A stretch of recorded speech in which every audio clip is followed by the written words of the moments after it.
I'm very good. You pumped for the show tonight? I'm very. You are such like junior mobster. I know. Look at this thing. Look at this. I got the pinstripe and the dark suit, and. Or is it just that amateur production of Guys and Dolls that I just came running from? No, I don't know. They just put these. You know what it is here. I know. We don't dress like this in our normal lives. People always say, hey, I like your outfit, and it's sort of, well, I put it on. Yeah. And I didn't do anything else to. Really... We're like Batman and Robin. Like seconds before the show, we're in boxer shorts and V-neck T-shirts, drinking beer. Right. And then a light goes off. A light goes off and says, time for show. And we go down a shoot. And suddenly we're in these suits, and we don't even know what we were going to be wearing. No way. You know what I found out? I got to go. I'm having my wisdom teeth out on Friday. I wasn't feeling bad about it till now. It should be okay. No, boo. All four of them at once? No, they're all impacted. Every single. Most of my head right now is tooth. Apparently, they took an X-ray and there's very little brain left. It's all impacted tooth, and the guy's explaining it should be no problem. We'll do it on Friday, and when you're done with the show, you come in and we'll do it, and then you'll have the weekend to recover. No problem. Sign this. And I said, I'm starting to sign it right away because I'm a boob. That's I sign anything. Okay. I signed the contract for this show like that. $8 a week. Not bad. Letterman, eat your heart out. But I start to sign it, and then I stop and I look at it. And apparently it's this long thing. It's making sure that I can't sue him. And I said, what does this say? Basically. And he said, well, basically there's a risk that when we pull out your wisdom teeth, that your facial muscles will become paralyzed for the rest of your life. And this says that you won't sue me. And I was just imagining, what is this show going to be like if I come in? I'm going to come in on Monday, and it'd be like, people will tune in the show, and I'll be like...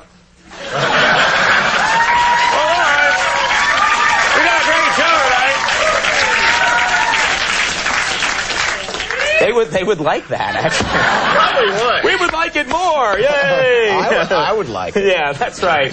Just me being frozen like that the whole time. You'd start putting cigarettes out in my mouth. Andy, stop it! Please, I was your friend. Well, anyway, we'd have to know whether you were sad or happy. For this next bit, it's important that I'm sad, so everyone pretend I'm sad. Well, anyway, it's going to happen now, and it's going to be a tragedy. Well, that guy's not worried. No, he doesn't care. Snip, snip. Face paralyzed. I got to go now. I got tickets to Barbados. All right. Well, maybe I have this coming, because let's confess something right here at the top of the show. Not the murder. No. Later, another time. That's on our cable special. Okay. Yeah.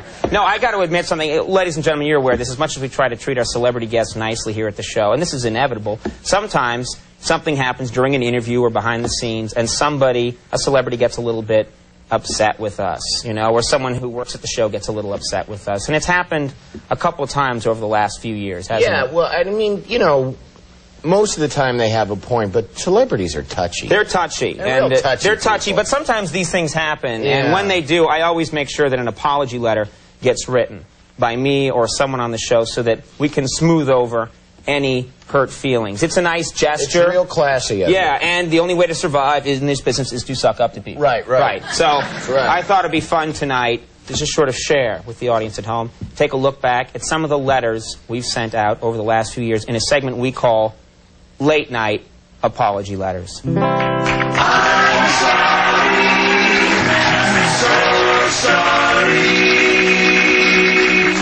For example, I wrote this apology letter to Michael Jordan after he was on the show, and I'm glad I did because I think it straightens things out.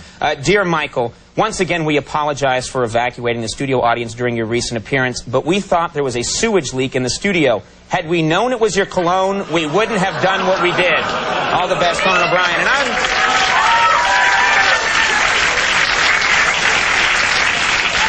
I'm glad we wrote that letter. Me too. Because now he's my best friend. Right. That's right. And you wear that cologne every day. That's right, I do. I actually, I made a major faux pas when Gene Siskel was on the show. And here's the apology note that I wrote. Dear Gene, I can't believe I made the horrible mistake of introducing you as the fat one instead of the bald one. Again, my apologies. All the best, Conan O'Brien. It happens. I messed up. It happens. I make mistakes.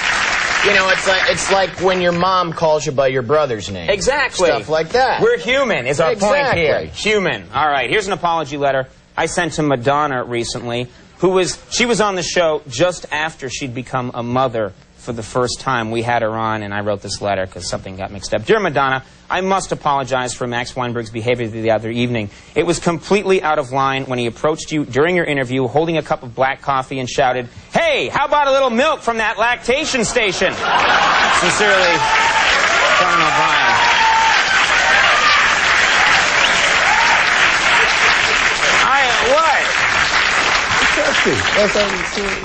I couldn't believe she gave it to him, too. I know. And it... 2 squirts. All right, here we go. Cost me $5. Oh, man.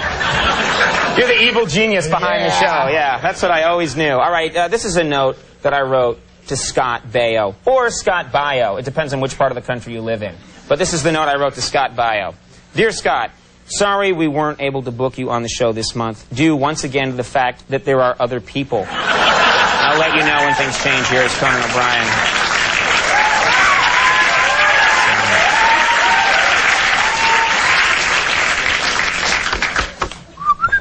How you doing? Good.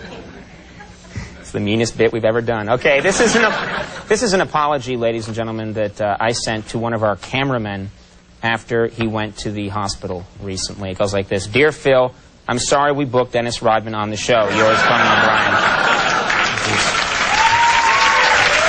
He should wear a cup. You should wear a cup. If you're going to work a camera to network, you should wear a cup. Wear a cup. That's one of the first things they tell you. All right. Common sense. Common sense. I'm wearing one now. Yeah, but it's a styrofoam cup. Yeah, but it's comfy. All right. It's the weirdest Who's on First routine we've ever done. I made a joke on air once that offended John Ratzenberger. He's the guy who played Cliff on Cheers. So I wrote him this note. Dear John, first of all, I apologize for my recent joke implying that you are typecast as a result of your many years on Cheers. Second, I'll be out of town from July 20th to August 6th. Please leave all my mail with the building superintendent. Sincerely, Conan O'Brien. So, take care of that. Yeah. Just checking them off. Baio, Ratzenberger. Who's next? They all have it coming. Yeah. All right. This is one that I recently sent out to Richard Jewell. You all remember Richard Jewell? The guy who sued NBC for making fun of him? Yeah. All right, here we go. Dear Richard, I'm terribly sorry if you in any way misconstrued any of my on-air jokes as somehow implying that you were in any way responsible for the Olympic Park bombing. Please don't get mad and throw one of your big, nasty boom-boom kablammy machines at me. Sincerely, Conan O'Brien. I think that takes care of it. This is the jacket I'll wear at the lawsuit, too. All right. Very nice. And finally, Candace Bergen got this note from me after a really embarrassing incident, and I'll share it with you now. Dear Candace, please accept my apologies for so completely misunderstanding your offer of 10 cents a minute. I'm sorry you had to see me naked. Sincerely, Conan O'Brien. And if you've seen me naked, you'd be sorry, too. So, I think we did a lot of good. Oh, yeah. You know, I think what's great is that all those celebrities were mad at us now, and now they love us. Right. We've had a clearing. A cleansing, as it were. And now we're ready, both spiritually and mentally, to have a commercial break. And when we come back, one of the funniest men alive. I looked it up in the books. He is. Stephen Wright is going to be with us, so stick around. We'll see you in a second.